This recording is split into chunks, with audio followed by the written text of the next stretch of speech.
If we are resting knowingly in our shared being,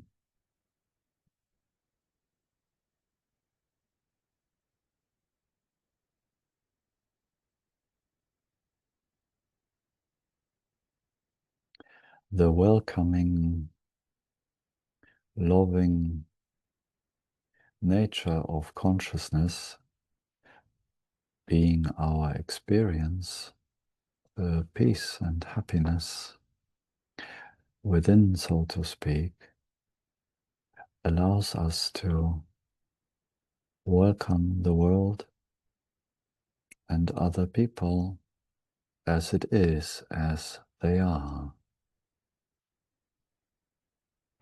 The ego believes the world has to change, so I have peace. Other people have to change, so I have peace. But peace is at peace with the world, with the people as they are.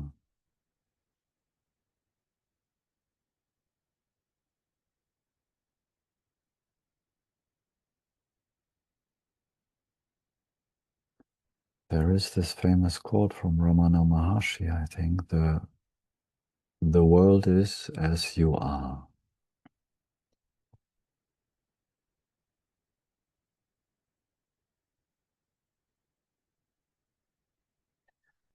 Means the world is received as you are. It doesn't look always pretty.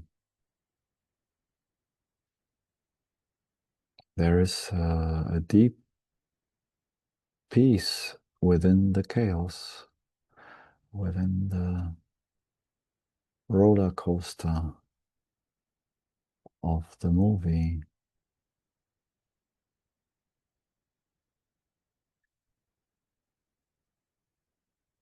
It's not the picture, the image, and also not the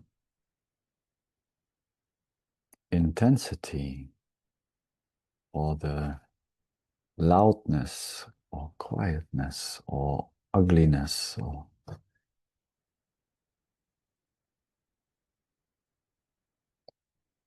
that matters. It's the quiet peace within, and then the picture and the, let's say, felt sense of the world. To see something clearly, even in the so-called other, and to take action and to address maybe something. And the felt sense of peace deep down, it's okay. It's perfect.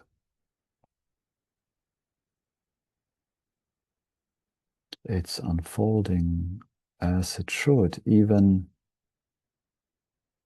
it's storming and the trees are waving and some are breaking and crushing, and we just have to look at nature and we see the nature of this world is not always soft, shanty, quiet.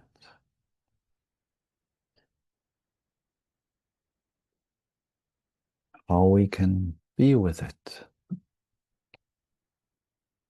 is what matters.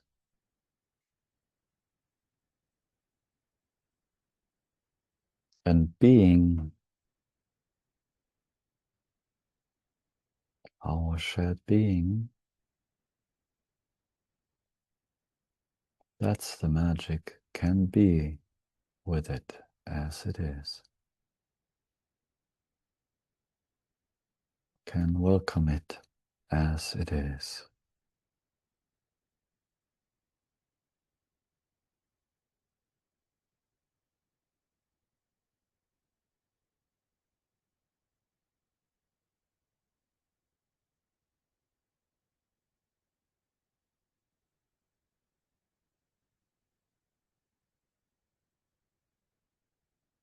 So just a few introductory thoughts that came to me when I noticed that, ooh, quite wild that song in between, and I maybe heard a couple of thoughts like, ooh, that's a bit intense.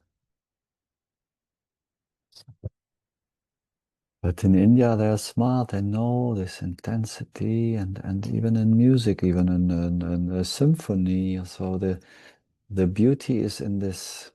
It gets sometimes loud and wild, and the whole orchestra is kind of flying off the roof, and then shoo, the quiet comes back, and oh, that's the nature of the dream. Any attempt to manipulate the dream is a recipe for misery.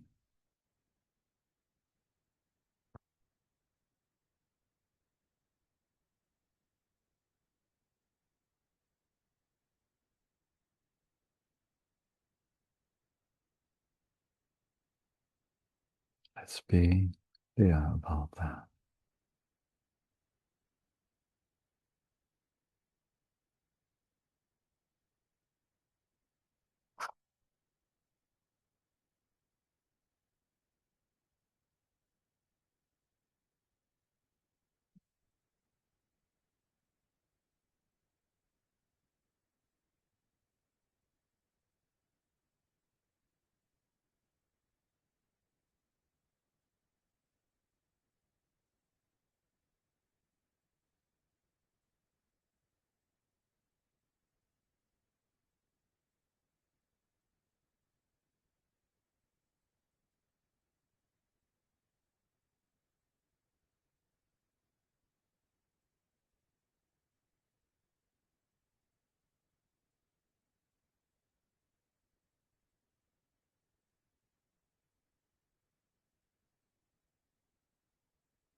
And in a way, I just remember, I think we spoke last time about ignorance A, ignorance B.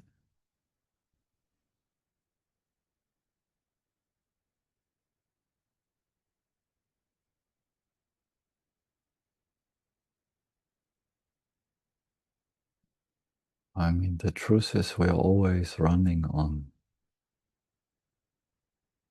the one iOS intelligence operating system, but sometimes the ignorance program apparently covers, masks, hijacks the intelligence, and how we see the world and how we see or feel other people is one of the indicators what's running in the background is the intelligence running, and there is this welcoming, understanding, compassionate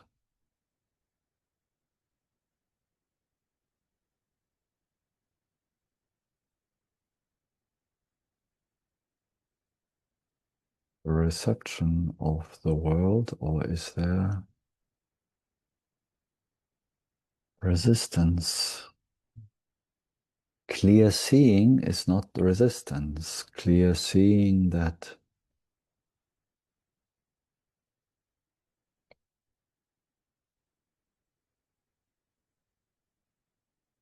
ignorance is operating in the vast majority of the world and is causing troubles in the dream, disrupting the dream. The clarity of seeing that is not resistance.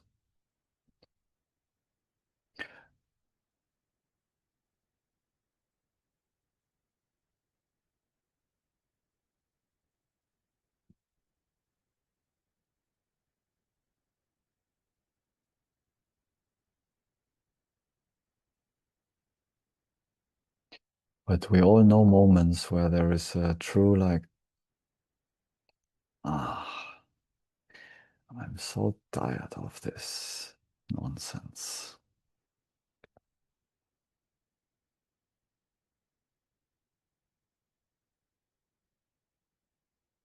And even that really depends. If it's just like, oh, I need a break from the dream, I'm just gonna dive in deeply into the purity of my being and enjoy a break. I watched Netflix now for a whole week or something, and now I'm gonna switch it off and just take a break and enjoy the peace of my being. We can be tired like that of the world, maybe even of our own character sometimes. It's like, give me a break, dude.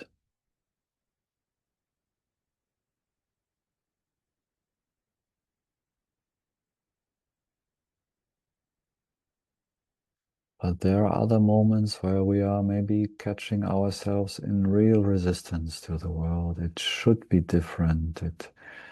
It's not fair. It's all this kind of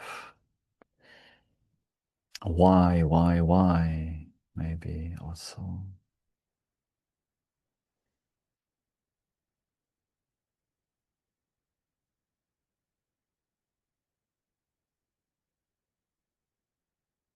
Resentment instead of compassion, maybe.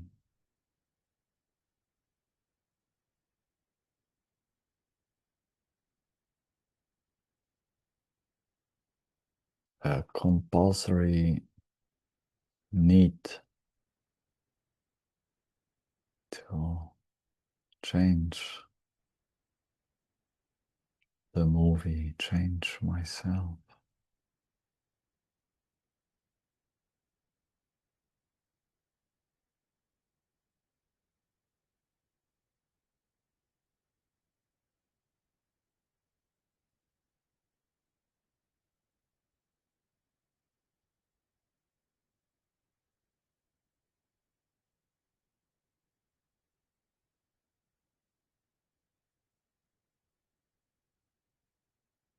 The world is as we are.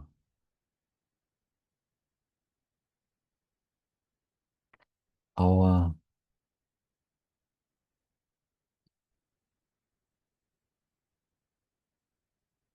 clarity of who we are and what the world is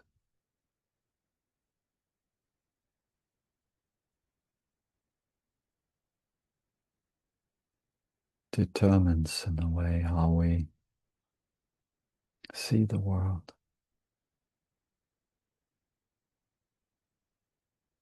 including other people, so-called other people.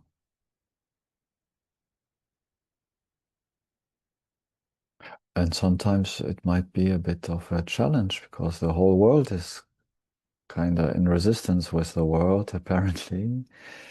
Many people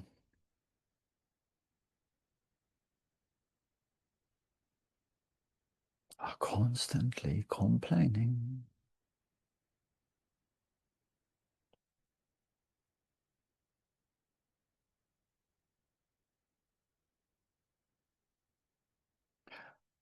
Which brings us to another indicator of the ignorance programs: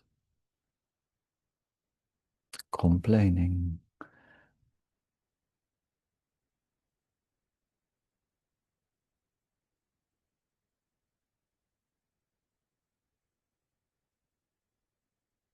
It's a soft word for resistance to what is. It's just so normal, apparently, in our society. We may not even notice that it's a constant resistance to what is.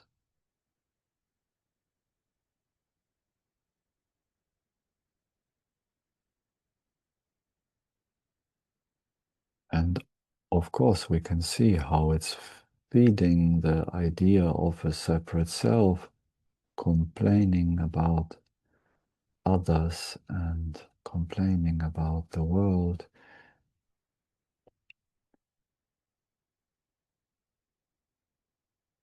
Is kind of pulling us away, pulling us out of intelligence that it's all unfolding as it should.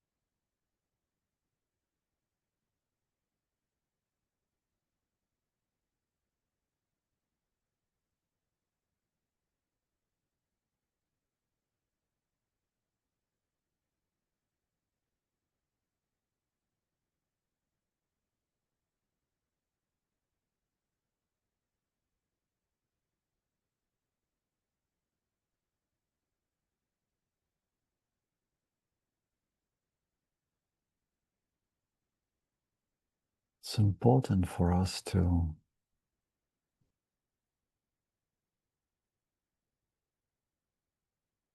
see in our minds how the ignorance sneaks in our thinking and then consequently in our feelings. Does this thought, does this feeling represent my understanding of being universal consciousness? Does this thought, does this feeling come on behalf of one universal being? Or does possibly sometimes still the thought process circle around this imaginary personal self?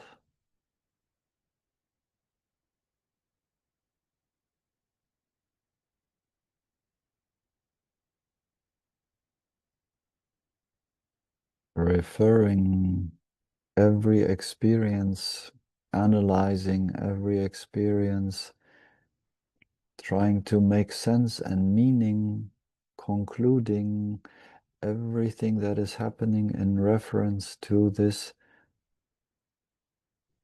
apparent personal self.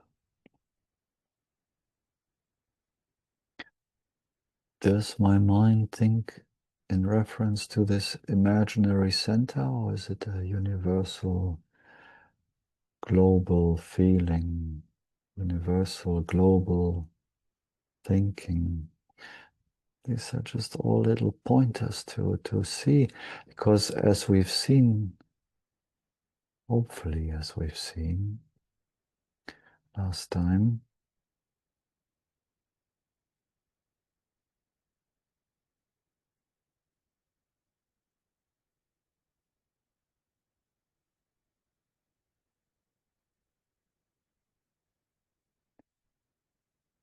It is not ignorance when we see it.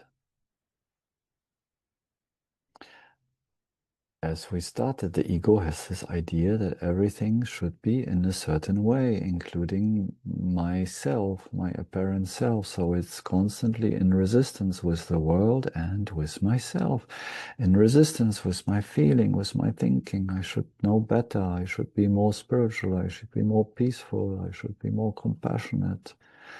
I should be this. I should be that.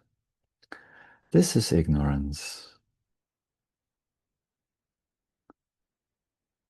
Seeing that, being aware of that is not ignorance.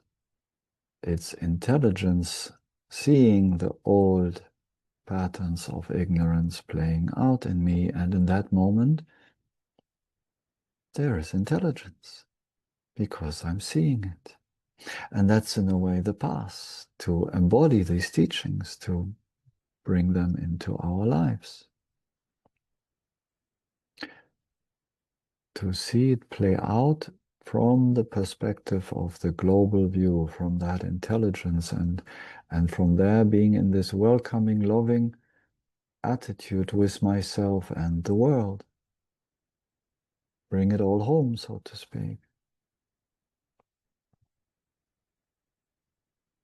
And then possibly observing how the ignorance tries to sneak back in. No, no, this I cannot accept.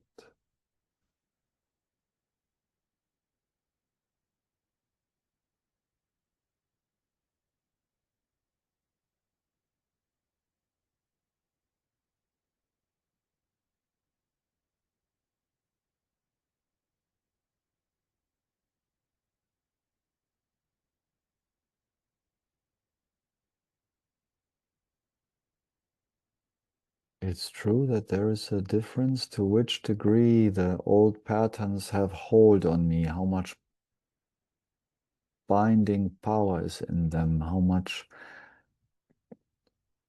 attachment is to certain thinking, feeling, perceiving patterns in me. In that sense, there is like a shades of gray in the how much they kind of take hold of me as a personal me. But if ignorance or intelligence is running, it's actually black and white. It's a switch on off. There's no shades of gray in that. Either I'm seeing, I'm aware of what is happening, and it doesn't matter what is happening. Maybe something I don't like myself about myself, or maybe something that clearly belongs to the old idea of being a separate self in me. But the moment I'm seeing it, intelligence is here. No matter what I'm seeing. And that's the difficulty somehow for this apparent ego. It has such a difficulty to accept the apparent unacceptable in us and in the world. Still having its kind of distorted perception of thinking, feeling, perceiving of myself and the world.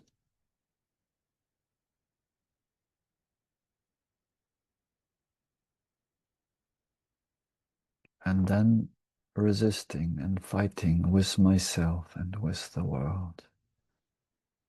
While we have learned and understood and experienced, all of us hopefully, that this welcoming, loving nature of our being is doing the job if we let it do it. And that this transparent being, this transparent seeing of what is happening is the intelligence. Even it may be not shows in that moment as a beautiful thought, as a peaceful thought, as a wonderful experience, but if we're here knowingly and we're aware of what is happening, the transmutation, the dissolving of the old ignorance pattern is already in full progress, so to speak.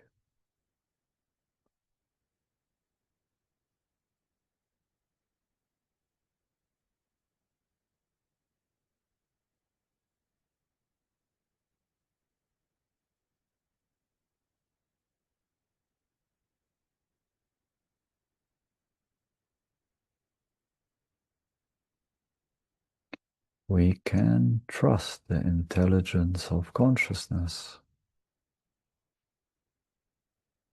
Our job, so to speak, and that's all we can do because we have to see clearly over and over again. When ignorance is running the show, we don't know that ignorance is running the show. It's masking as intelligence. But there is always this moment, it's like, whoa, and suddenly we don't even know how it happened. And we're like, oh,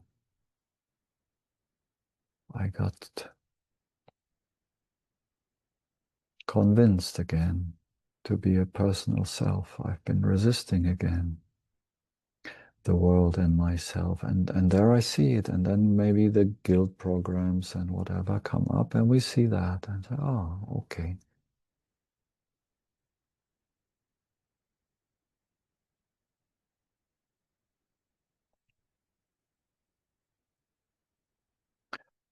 So we cannot do anything against ignorance in that sense. But what we can do is to use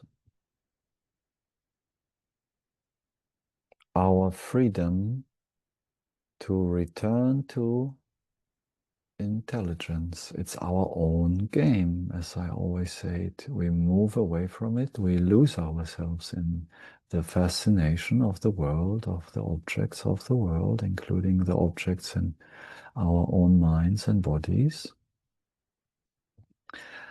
And we can apply, and as more this understanding lands, so to speak, as more freedom is there to apply to, and that's the classic self-inquiry, to inquire back into the living understanding, knowingly being ourselves. For some time it might be still with words, who or what is aware of this thought, what is aware of this feeling. Am I in resistance? What is in resistance? Who is scared?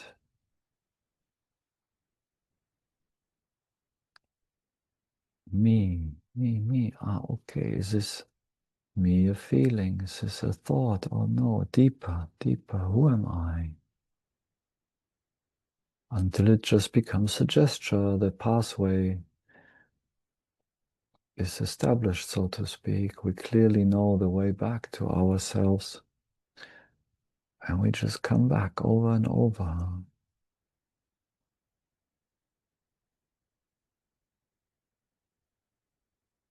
And when I say we come back, let's be clear, we come back to the reflection of ourselves.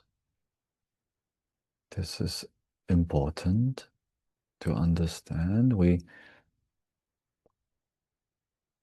For a brief moment, we stop looking in the mirror of the world, of objects. We stop looking in the mirror of our personal self, and we trace ourselves back, and we come to this inflection point where the I am meets the I am that I am, as it's written in the Bible, and Ramana used that a lot also. I am that I am is the experience of the reflection of consciousness. Some distinguish even the words consciousness and awareness for that purpose. So pure consciousness reflects itself and it comes into our experience as awareness, and we look into the mirror of ourself. That's the analogy that I like to use. We don't look anymore into the mirror of the objects of the world, including our avatars. We look into the reflection of the light of consciousness. We experience this presence. Am I conscious? Ah, yeah, yes. There is the looking in the mirror. And we experience the light of consciousness instead of the objects of the world. So it's almost as good as the seeing directly, the pure seeing that is consciousness.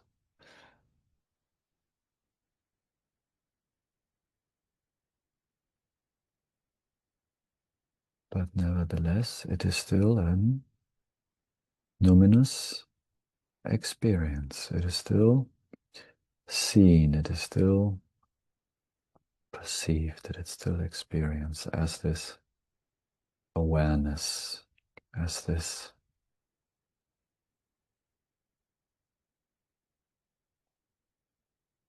knowing.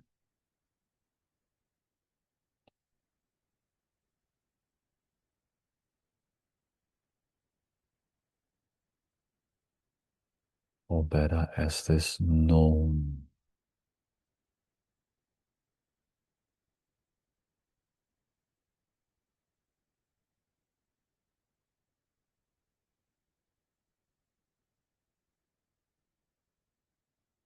There we have the authentic experience of ourselves because the knowing meets the knowing, so to speak. It's the I am meets the I am. So this is as good as it gets, so to speak. This is what we can do. We cannot become the seeing. We cannot become consciousness. We are the seeing always. But it's playing this game with itself. It's covering itself as objects of experience. So self-inquiry, coming back to looking in the mirror of the light of consciousness, is in a way, if we want to call it that way, our practice to keep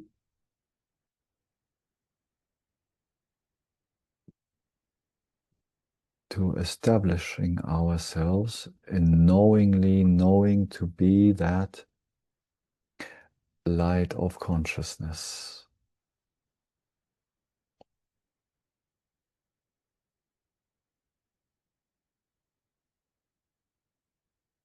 That's all we can do.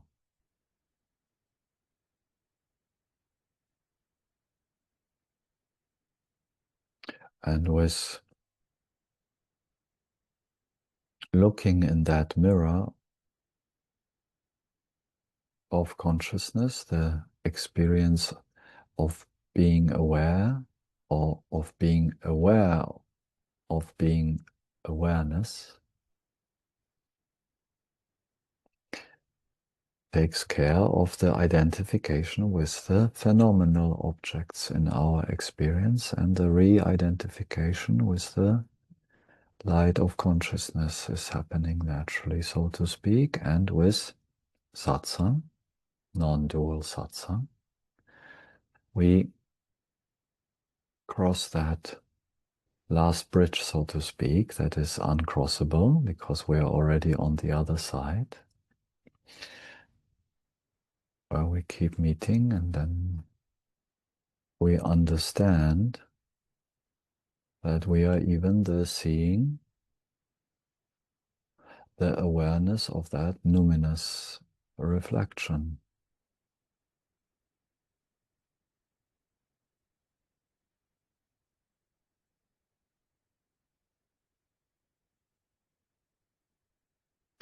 That's the understanding.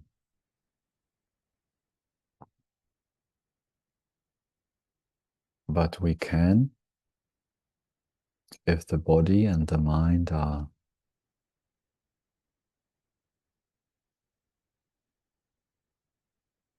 open and receptive enough for self-inquiry, we can trace ourselves back over and over and then kind of take that rest after a week of Netflix and just rest purely in that reflection of the light of consciousness,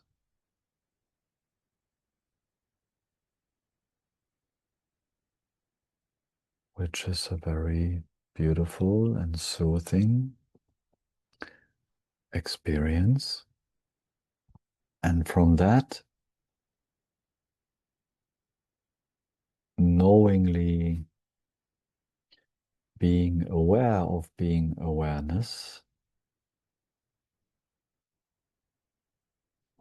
we turn back, so to speak. We turn around again from that mirror of the light of consciousness, and we turn around again and we face again the objects of the world, including our avatar.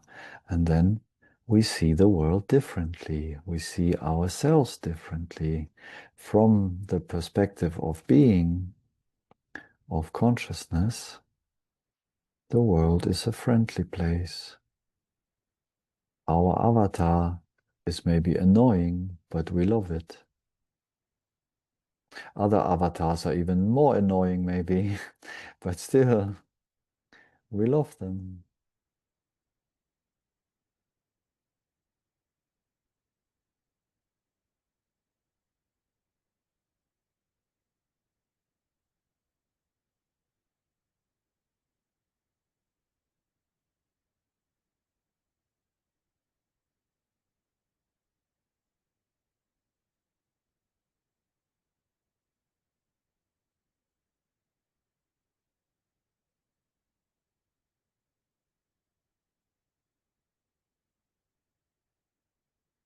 And in a way, what is important is to that this tracing back of ourselves, this like we looked our whole life in the mirror of objects, of phenomena in our experience, we kind of have to apply our freedom to really look in that mirror of consciousness, to really go there, so to speak, to not fall for the ignorance A or ignorance B software running our system.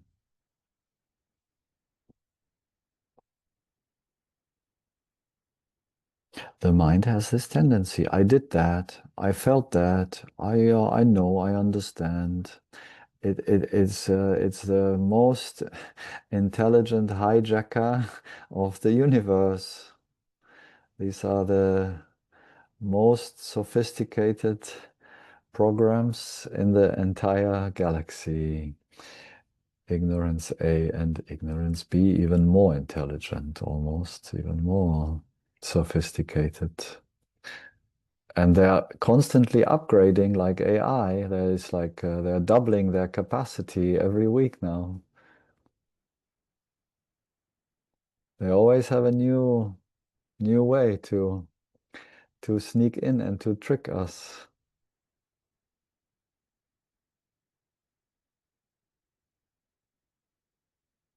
And we can observe that and we can see that, and there already intelligence is back, and we just see it. And but we sometimes to withdraw from the objects of the world and to actually really go there and to take that moment or that those few minutes of self-inquiry or just this suggestion. Ah, yeah, okay. That's my true face. This light of consciousness. And and that's why it's an experience. It's felt. It's a felt senses. Am I conscious? Yeah, of course. There is this joy of being, la joie de vivre. It's like, yeah, I'm alive. That's it. And now back, because we all have a life to live. Sure. But let's just observe how much of that the personal me has this tendency to make the objects of the world and that what we call our life with time, usually it kind of demands all of our attention of awareness. And then sometimes we have to apply our freedom and say, you know what? Mi-temps, pause. And we come back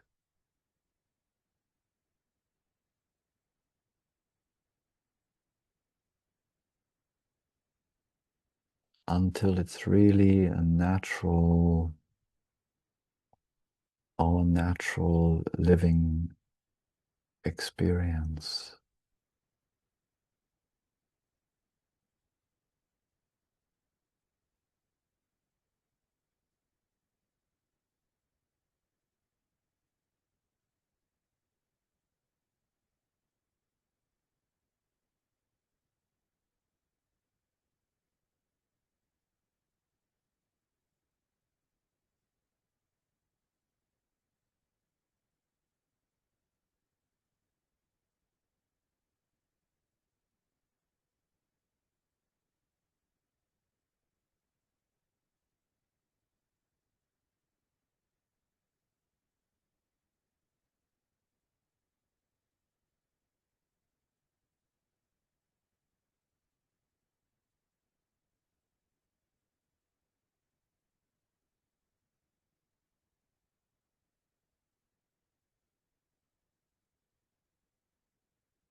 And it's okay to get fascinated with this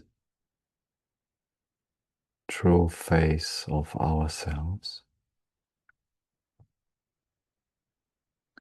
It's okay for some time to replace the fascination of the mind with the objects of the world, to replace that fascination with that reflection of the light of consciousness in our experience, with this beautiful presence of our shared being.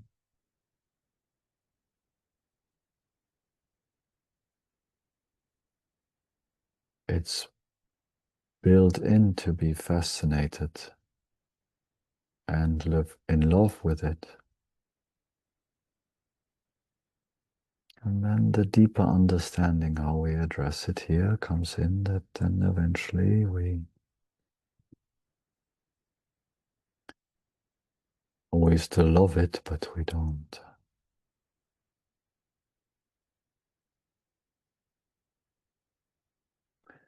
need to look even in that mirror more and more with deeper understanding. We enjoy our true face, but we get also more and more confident, self-confident in just being, just seeing.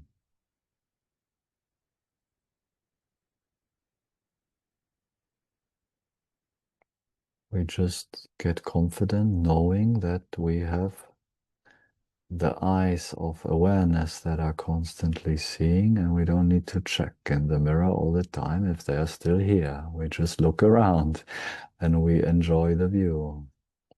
And in the same way, we get more and more confident that this seeing, this being, even without the reflection, without the presence that cannot be made permanent, is always here.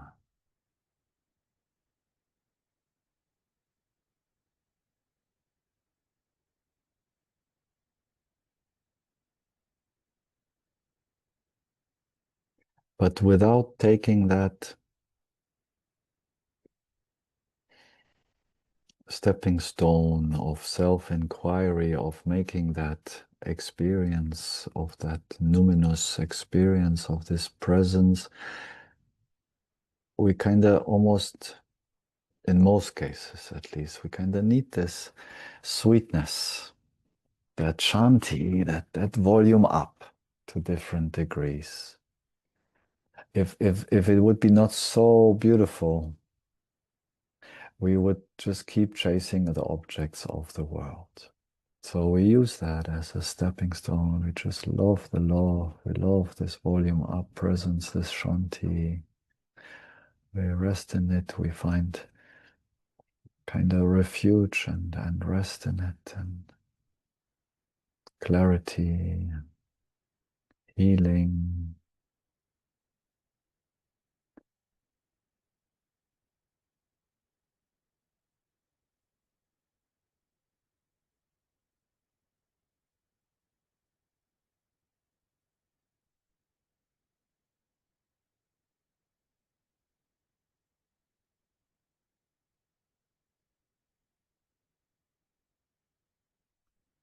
Just through the understanding, we don't get desperate again. We don't fall for the separate self coming in if certain life circumstances within and without take away the presence, take away the mirror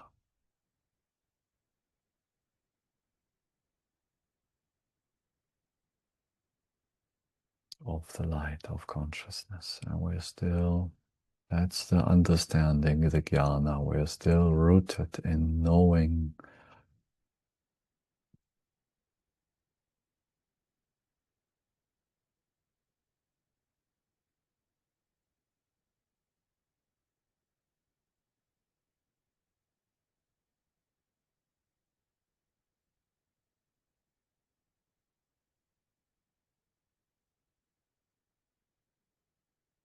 and with time, as paradoxical as it is, this presence, this our true face,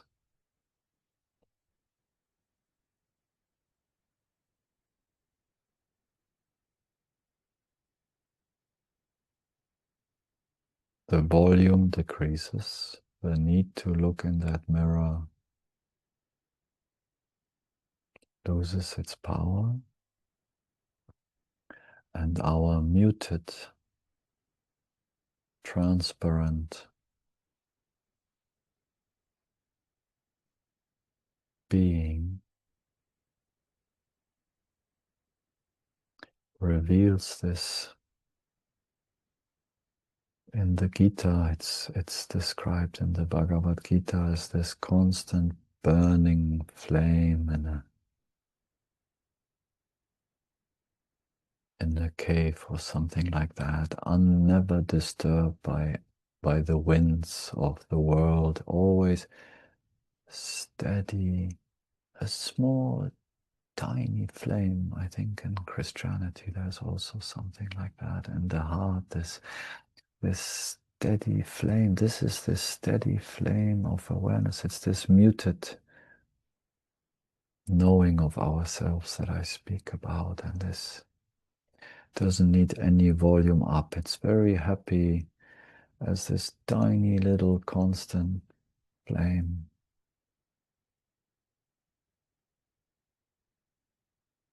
Just be.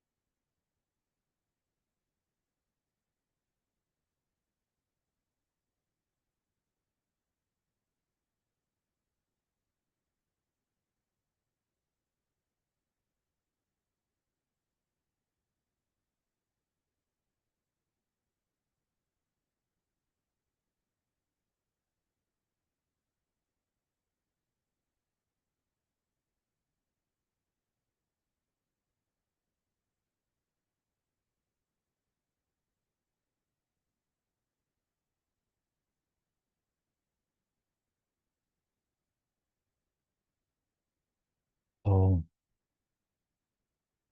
when we say sometimes, or I say sometimes, maybe, which could be criticized by some hardcore advaitis, that consciousness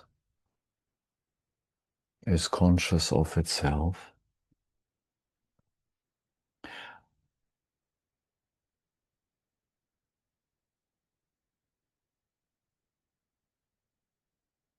For the vast majority of us, this consciousness being aware of itself, or awareness being aware of itself, is this looking in the mirror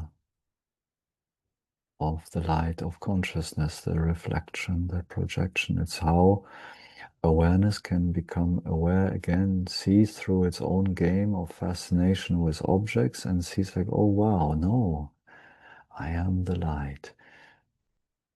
I I get the light in my experience, and the experiencer is still here, in that case, is still the mind.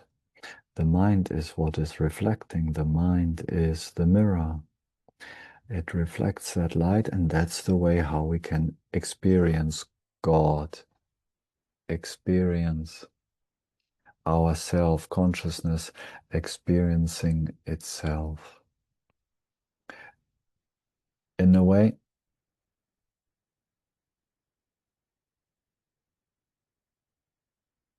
it's not a direct experience, it's an indirect experience. But as I say, when the mirror is clear, the reflection is as good as the original in a way. It's just not permanent. And then we could understand the same statement, consciousness being conscious of itself, in itself, by itself, as itself, is an even deeper non-experience of this tiny burning flame, of this mutedness, where kinda Kashmir Shaivism differs from classical Advaita Vedanta.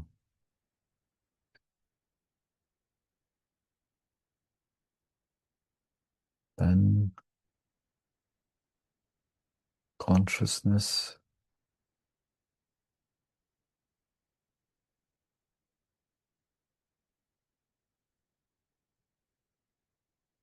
is within, so to speak, aware of its own beingness, of its own light. And that is which is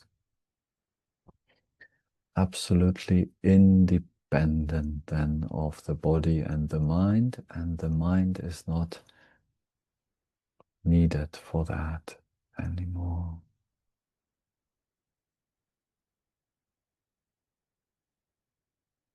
And we have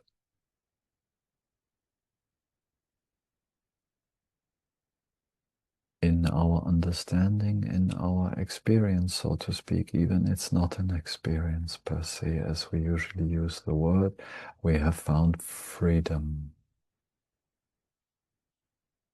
It's constant, this burning flame of jnana, of self-knowledge.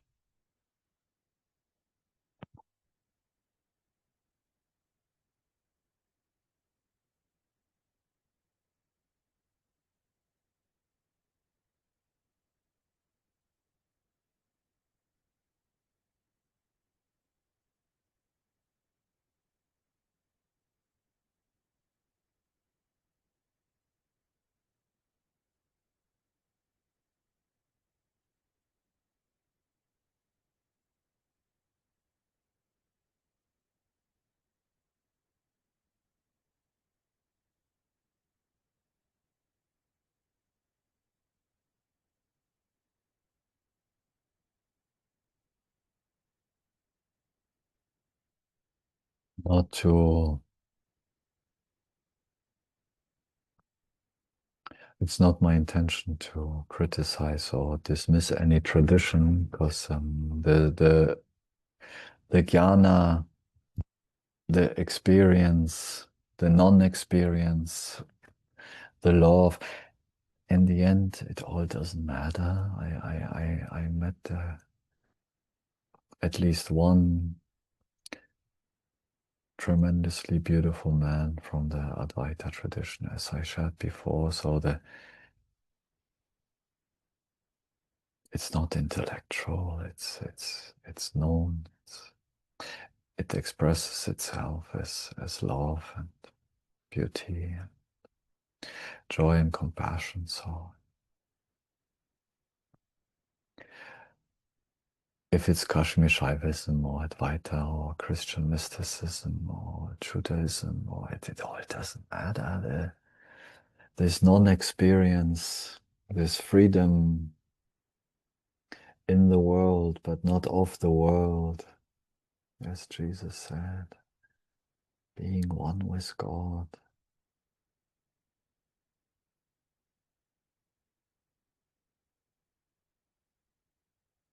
It's all the same.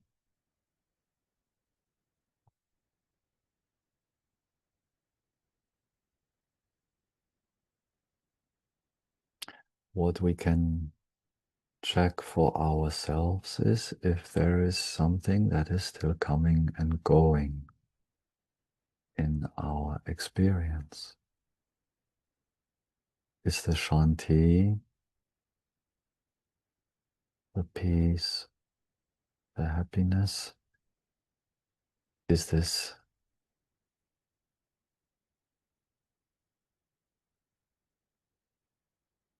permanent or is it fluctuating?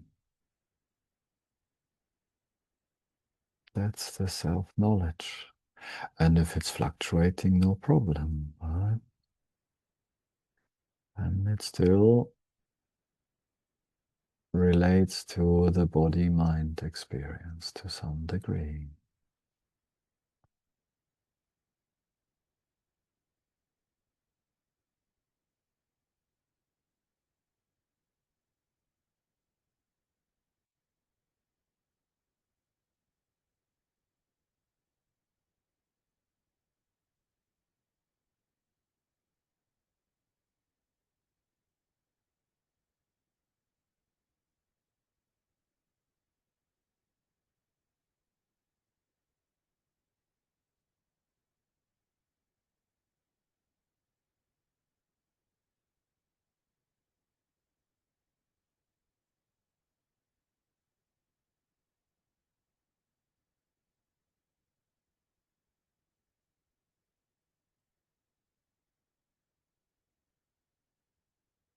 And this establishing in this self-knowledge, in a way we could say, is none of us doubts that we have eyes to see. We don't question if we have eyes to see the world. We know we have the eyes to see. In the same way, establishing ourselves in self-knowledge, those doubts in the mind,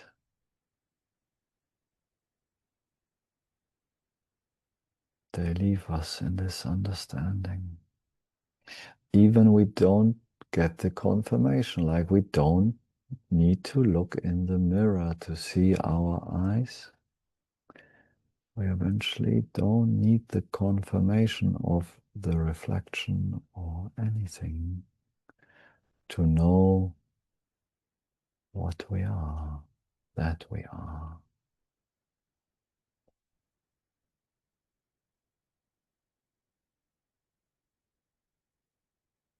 And then no matter what tradition, this jnana, this self-knowledge,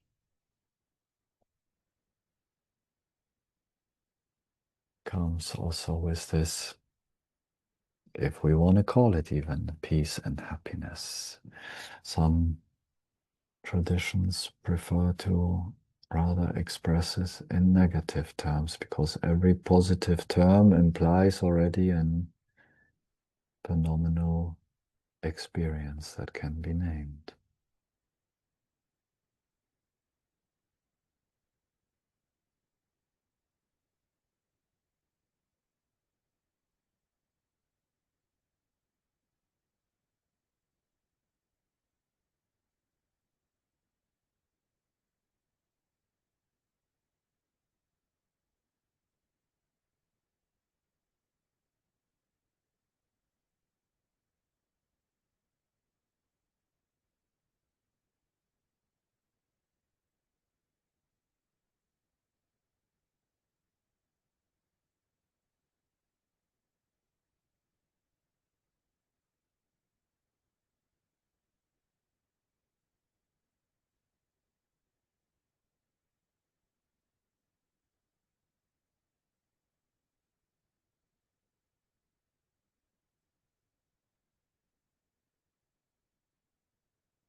That's why the mind in satsang is a tool for self-knowledge, but the self-knowledge is not in the mind.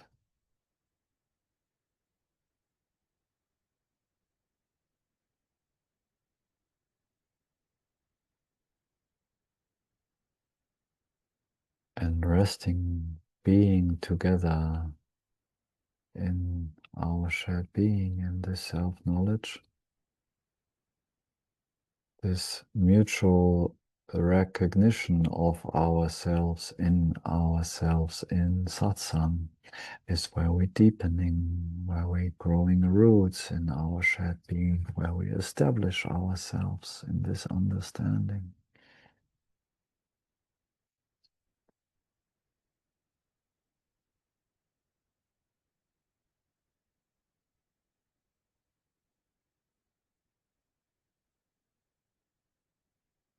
But it doesn't offer anything to the mind, and that's why it's not so attractive in a way.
All important,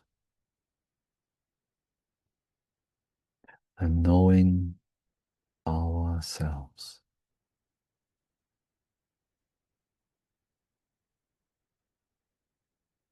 clearly. Without that clear self-knowledge, everything that we experience can trick us, can delude us, can disturb us, can throw the veil of Maya. As I said in the beginning, when we see this mind tendency maybe still sometimes centering, thinking on behalf of the separate self and referring every experience, boxing, analyzing, concluding, making meaning of every experience on behalf of this center, of this personal self.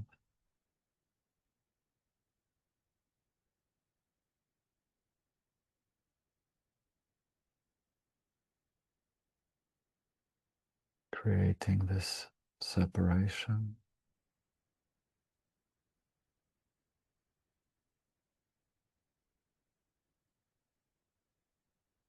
If we want to experience the world as it is, and ourselves as we are, and be ourselves as we are,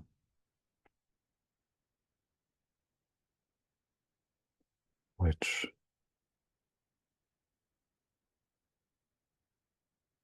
we figured out is inherently happy and peaceful and loving.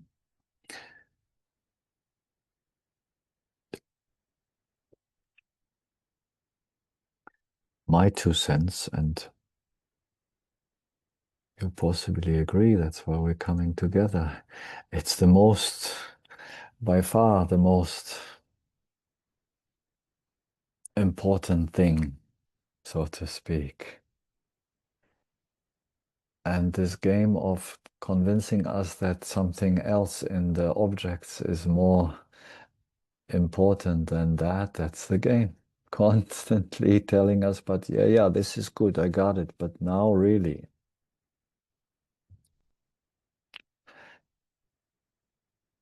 I gotta go.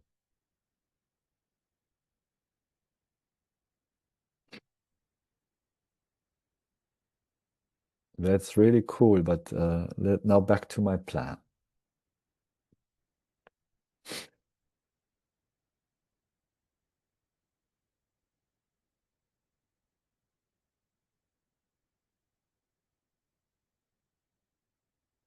Do we have any questions?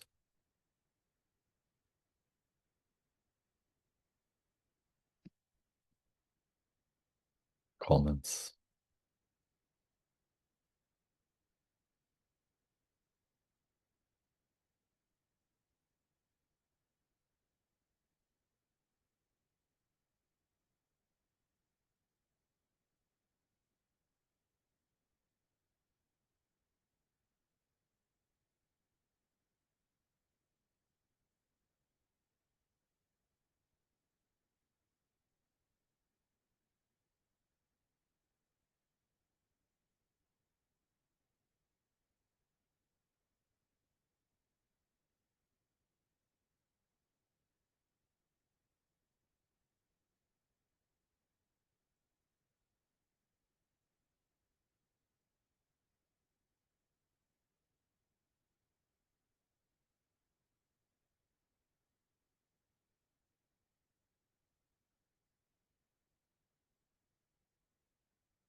You can unmute yourself, Leslie. I always seem to have something to say, don't I? I'm sorry. I couldn't agree more. Don't be sorry, don't be a schlummy, huh? That's what we're here for. I agree 100% that the only thing that really seems to matter is this being, and it's why I look forward to these meetings so much, because it's almost like a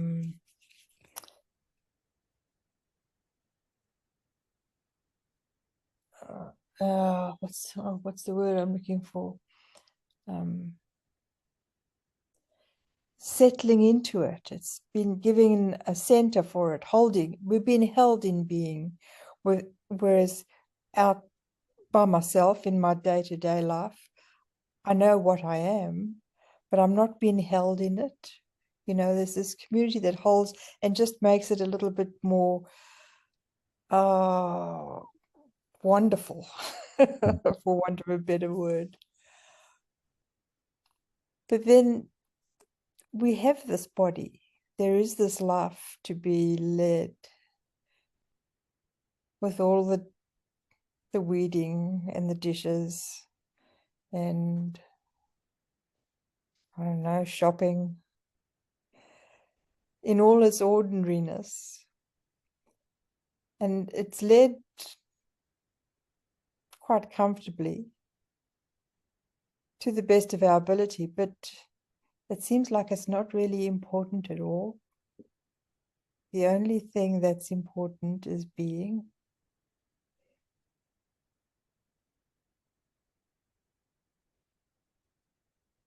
So there's no question. I'm just agreeing with you. Being and weeding. I think we have a And new weeding. concept here. Never ending weeding.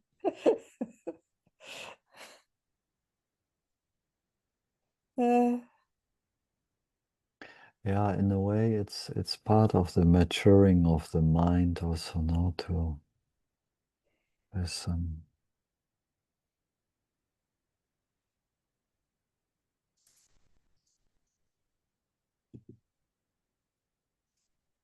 realization and this making friends with this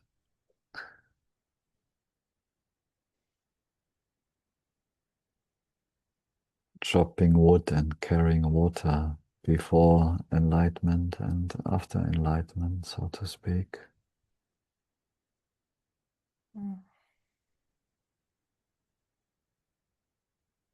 I mean, this being and weeding, then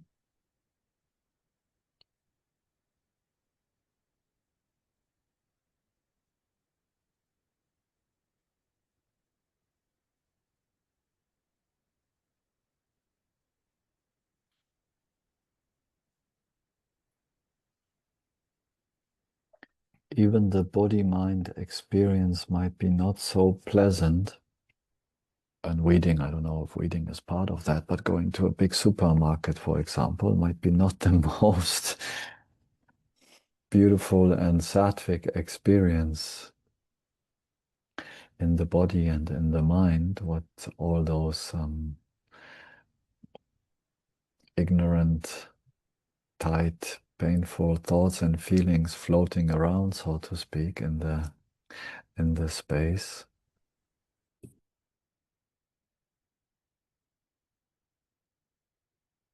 But certainly in weeding, for example, when it's just an activity of consciousness, the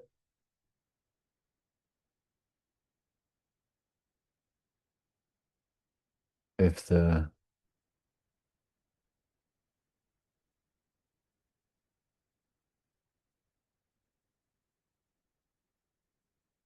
if there is no difference in the weeder and the weeding and the being, then it's all being. No, that's the whole.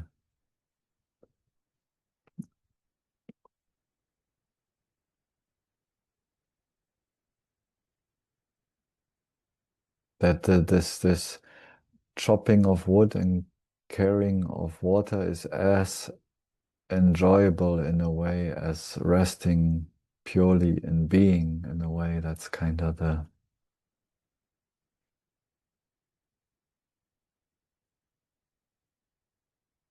embodied understanding, right?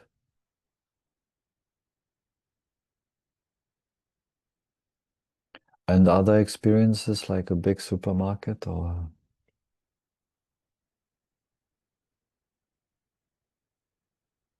political TV show in France arguing about the new government. or something like that. For our French friends, it's a big thing here, apparently, even where we live. Somehow, politics and a lot of emotion, and maybe not so sweet and soft and harmonious feelings coming up with it.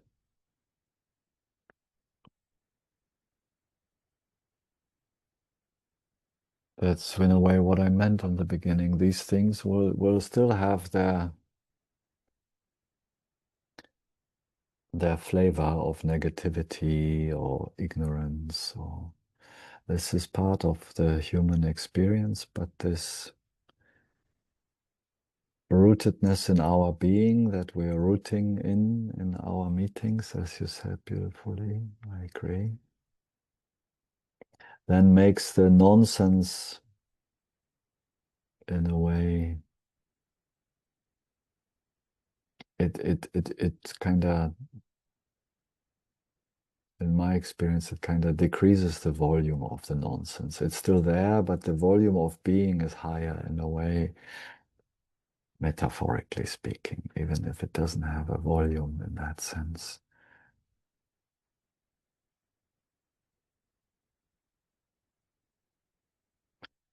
We just have to make sure that there's truly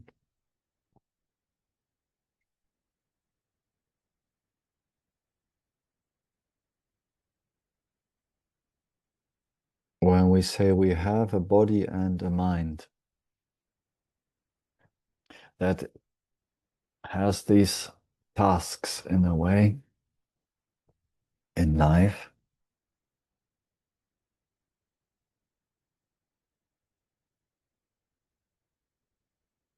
that we don't make out of the body and the mind a thing again.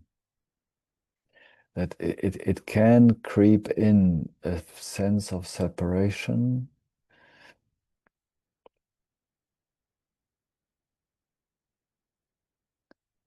It's very fine line because we see even in these highest gurus, no, the people phenomenon, as I called it a few times, no.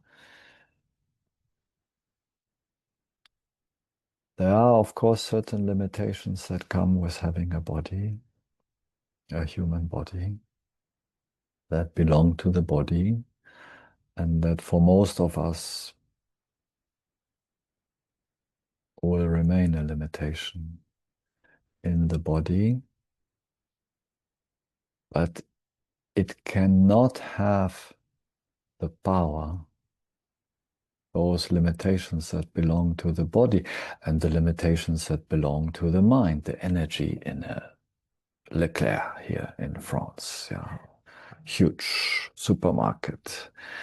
And you may come out of it a bit dizzy even because it's a whole world in a world, a universe in a universe. And it's like experience condensed ignorance, please come. We have the densest of the densest for you to experience.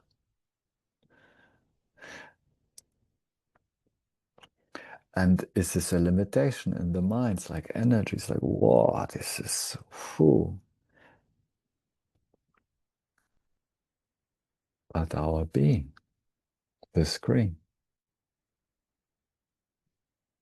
hasn't changed.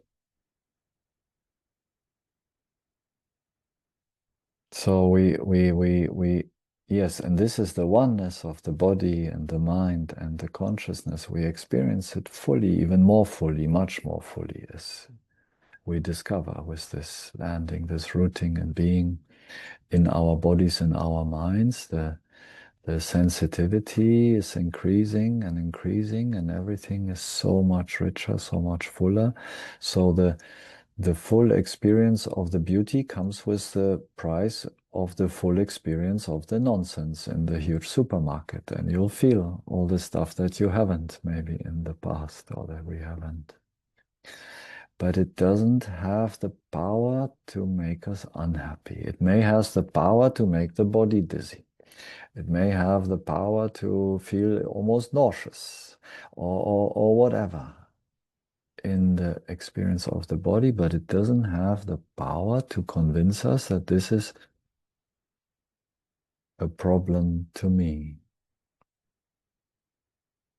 And this experience of the avatar within the world, coming with its flavor, being in this apparent duality and differentiation in experience in the body and the mind, is seen, truly experienced by being.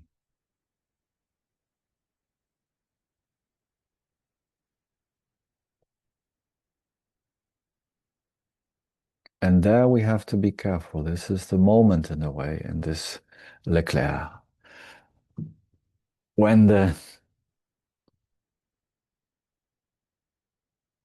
I studied economics. They were even telling that they use actually certain flavors in the air and stuff. So when you know marketing, there's things going on in a supermarket that are meant to mess up with your mind, actually, to make you buy shit that you don't want.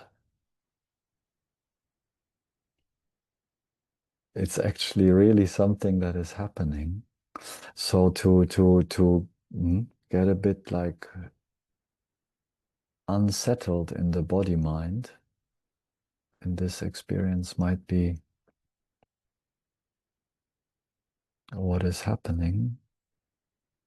But this self-knowledge, this clarity, Ellen writes in neuromarketing, it's called. Wow, I didn't even know it has a name. Crazy. Yeah, that's where we're at. And then the carriage is full of nonsense that we actually didn't want to buy. And we have to go also through the whole thing, right? As bigger it is, it's like an hour later and we still didn't find the milk because it's kind of hiding perfectly. And we have to go through the whole supermarket. Yeah.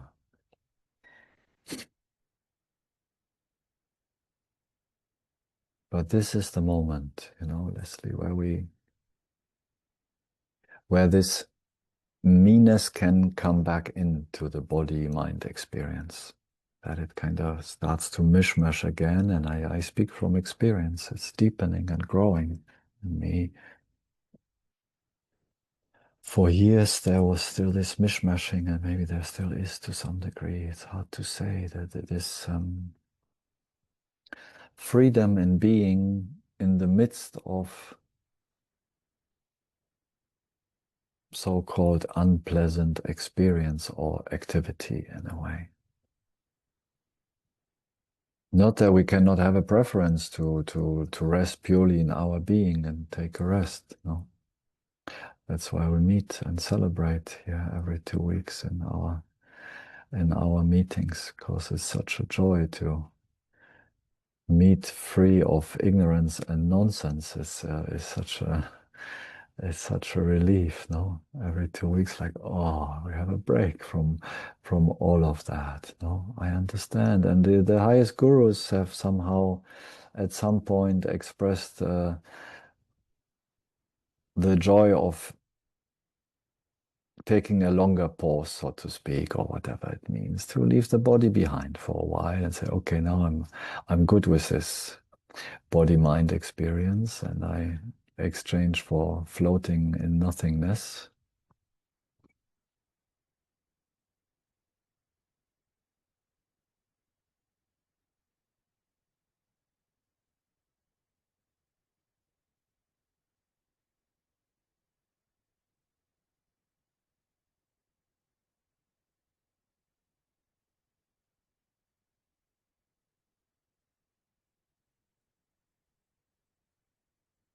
And there might be moments where this is a bit of a tiring experience to have a body and to have to participate in the activities to sustain the body.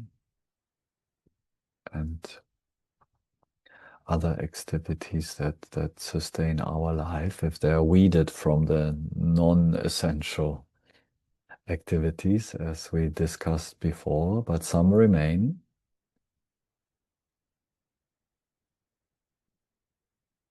And we have maybe little moments like Jesus at the cross, Father, Father, why have you forsaken me? Where we kind of, apparently even Ramana called his burden, the body a burden at some point.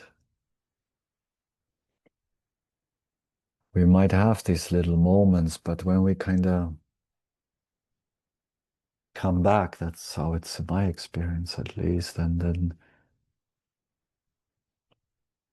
there's just no difference.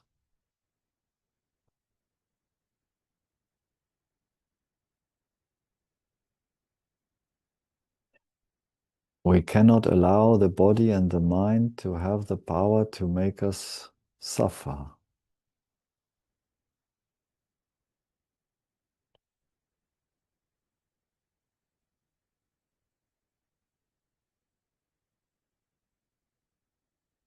Then our happiness still depends on the body and the mind. You know what I mean?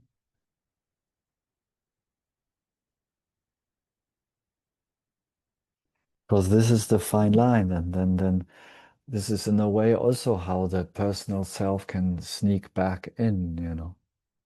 It it it makes the body something for real. It makes the body a body. It makes the mind a mind, as some outside phenomena that has to be dealt with in a way, in a separate way or something like that.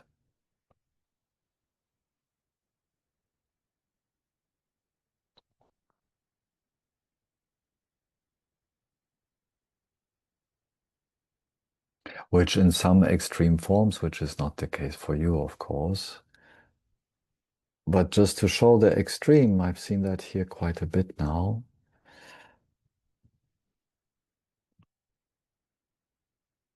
The discovery, the recognition of being coming with the honeymoon phase of the flavor of great peace and joy.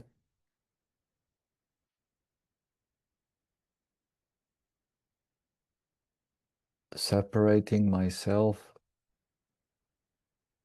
into that, creating this imaginary border, and therefore not being able to participate in the world anymore. Then the supermarket is not just an maybe unpleasant experience in the body mind, if we want to call it this way, it's an impossibility. I cannot go anymore here, I cannot meet these people anymore, I cannot. And then suddenly there are again parts in the world, fragments in the world, or certain activities I cannot do anymore.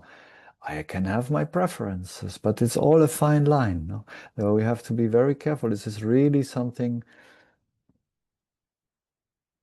out of my freedom, or are there things that we have actually still resistance to, or that we think that we cannot attend or cannot do because they are too heavy, too whatever? And that, and every time we give to some aspects of the world that power, then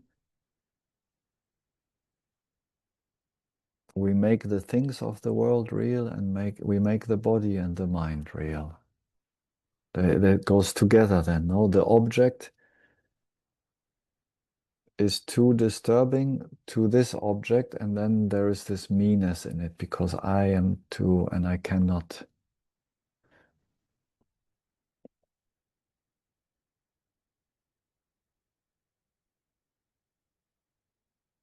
So this is all something we can all observe because it's for everyone part of the process. It's this dance between the growing capacity of meeting the nonsense of the world and the freedom to not participate in the vast majority of it, more and more to some degree. But it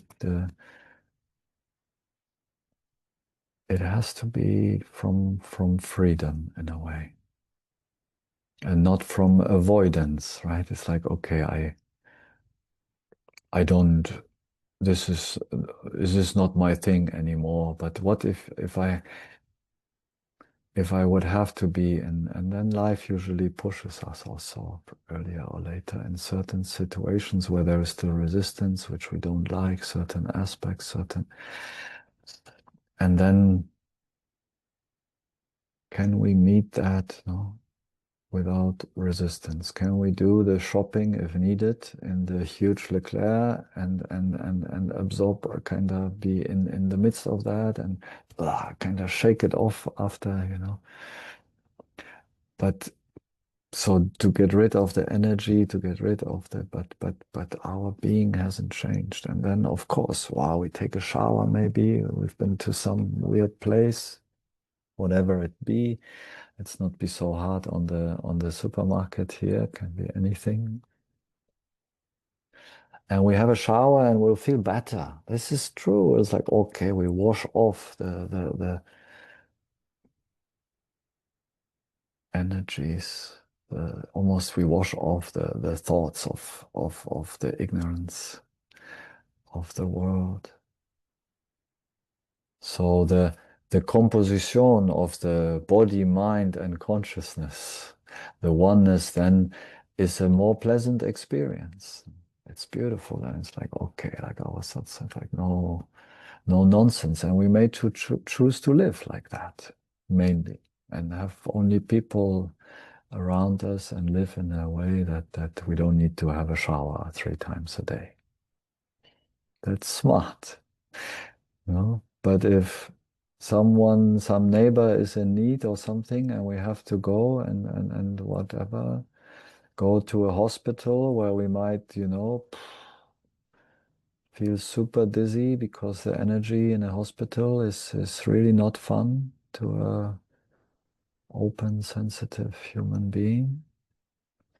But for the love of it, for the love of the person, for the love of we will not say, I cannot go, I'm too sensitive, I'm just being. The world is oh.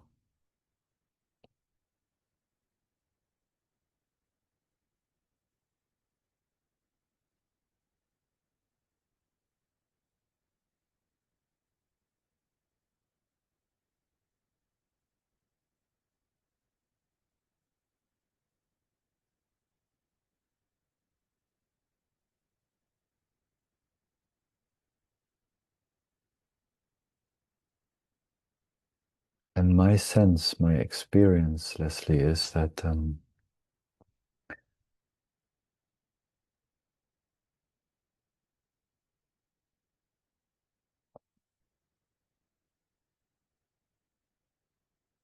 as less we give ourselves permission, as less we leave room for the possibility of the separation of the body mind from that consciousness, as more we kind of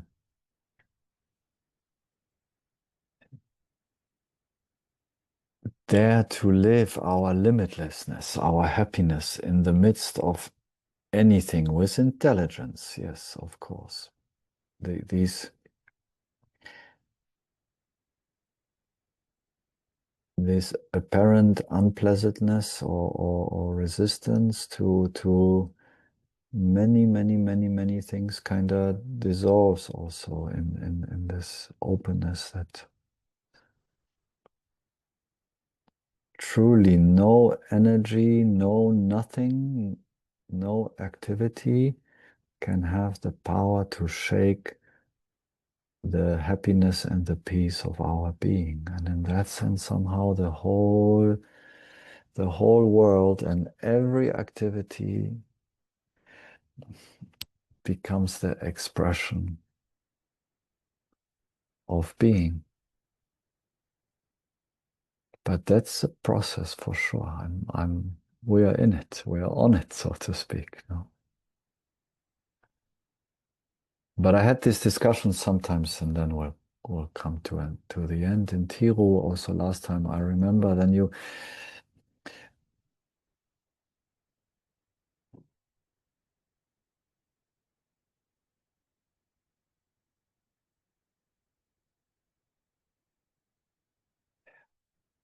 the mind could interpret it like that. You kind of go into kind of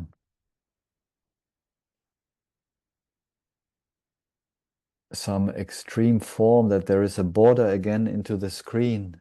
That's like, okay, but you're not valuing your body, you don't value your limits, there's many there also that are very enlightened, but somehow when there is a group of 20 people, they cannot be with the group because it's too much. And then it's like, okay, is this freedom? Hmm. So then when I stay open, I question, is this really freedom that I cannot spend 2 hours in satsang with a group of 20 or 30 people because of that energy and this energy? And so we have this conversation, and then it's like, no, but you are just like a Ramana, a purist of being, which is kind of the last thing, I think, as you all know me, which who I am or how I live my life. But the truth is still the truth, that this being is untouched by these energies. So if we then leave room for like, yeah, but this and that, or this or that, is actually having the power to affect my happiness, my peace, then I'm giving reality to myself, into this body, into this mind, into this experience again. And therefore, my experience will confirm that also. That's the crux in it. My experience will be forever that these things are actually limiting me. But as more I commit to this unlimited beingness, that it's free from all of that, and I live up to that with intelligence, we have a certain capacity in the body, in the mind, in the nervous system. Not saying we can go full all in, so to speak, from the start, but the attitude must be, I live up to my understanding that this is all me, it's all consciousness. Where is this problem? Where is this?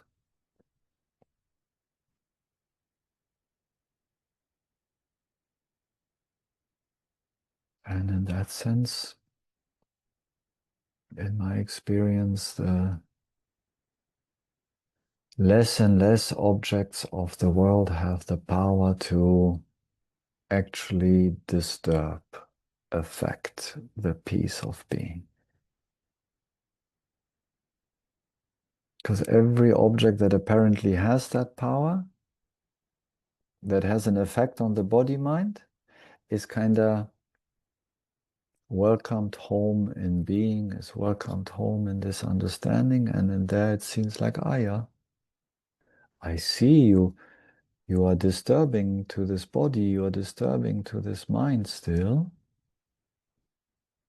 but you are not disturbing to being. And then somehow miraculously, that's my experience, the body and mind also gets it and also stops to be disturbed by many things, or affected, or getting sick, or all that comes with it. Like my body was getting sick all the time, but about so many things, too sensitive for this world. And still is to some degree.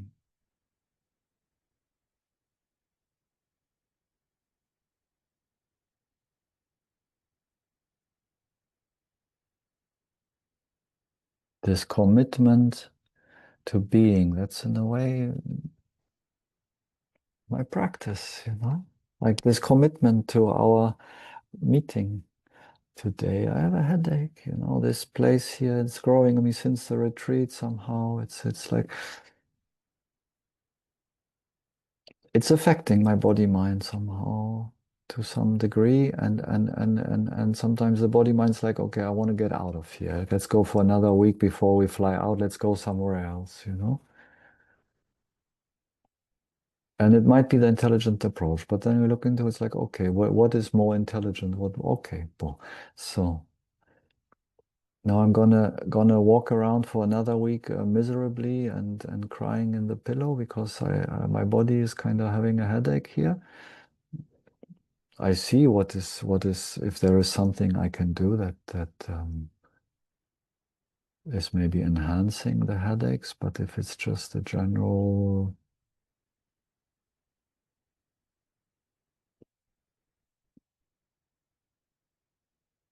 resonance in a way in my body, then I can live with that, and we can still meet. No? That's the magic. And the love and the joy of our meeting, and now I'm over meeting even time-wise, because the love and the joy is so big that, and the headache is also big, and it's here in the same time. But my life is devoted to being, to the truth of what I know, what I am, and so I rather, bear the headache than giving myself to this phenomena. I give myself to myself, which is all of you. And that's what matters.